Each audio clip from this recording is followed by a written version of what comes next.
I read 8 books in August, let's talk about them. I'm pretty sure this is the one month of the year where I've given out the most 5 stars. I started off the month with One Golden Summer by Carly Fortune. This was an easy 5-star read for me. Just pure serotonin and summer vibes. And just because it's September doesn't mean that you shouldn't pick up books like this. I would highly recommend. I also started the Rose Hill series by Elsie Silver. I read both Wild Love and Wild Eyes. Wild Love was my least favorite book of the entire month. I only gave it 2 stars. To say that these two main characters didn't have chemistry was a complete understatement in my opinion. I felt absolutely nothing reading this. I didn't warm to either of our two main characters. And while I do love Elsie Silver's writing, for this book it wasn't enough to pull me out from that 2-star ranking. But redemption story incoming, I then read Wild Eyes by Elsie Silver and I absolutely loved this. This reminded me why I do really love Elsie Silver and will pick up anything she puts out. I think Western might even be my favorite MMC that Elsie Silver has written in any of her books that I've read. I've only read the Chestnut Spring series. I then picked up Passion Project by London Sperry. This was another new release romance that I was so pleasantly surprised by. This is a debut novel, it's set in New York City, and our female main character Bennett is going through a really hard time. She ends up standing up this guy on the first date, but then runs into him a little bit later and the two of them strike up a friendship. And each weekend they're going to go and do an activity to help Bennett find her passion. I love a romance set in New York City. This was just wonderful. One of my favorite new release covers of the year. I am so excited to see what else London Sperry comes out with. And then, oh my gosh, the series that completely derailed my life for the last half of August was the second, the third and the final book in the Neapolitan Quartet series by Elena Ferrante. Oh my goodness, I did not expect to fall in love with the rest of these books as much as I did. Like I said, it completely derailed my life, particularly the second and the third book. By the time I finished this series, it felt like I was saying goodbye to old friends. Throughout every book, there were plot twists that were giving me whiplash,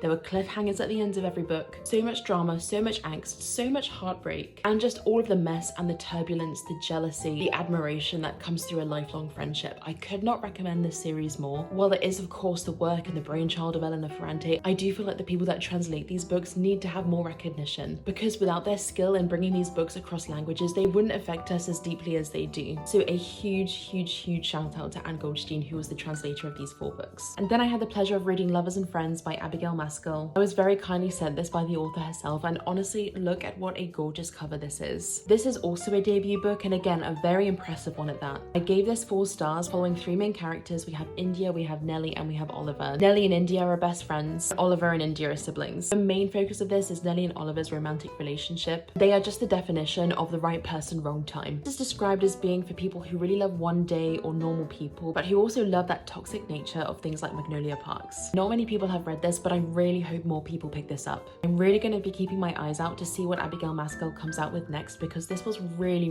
wonderful.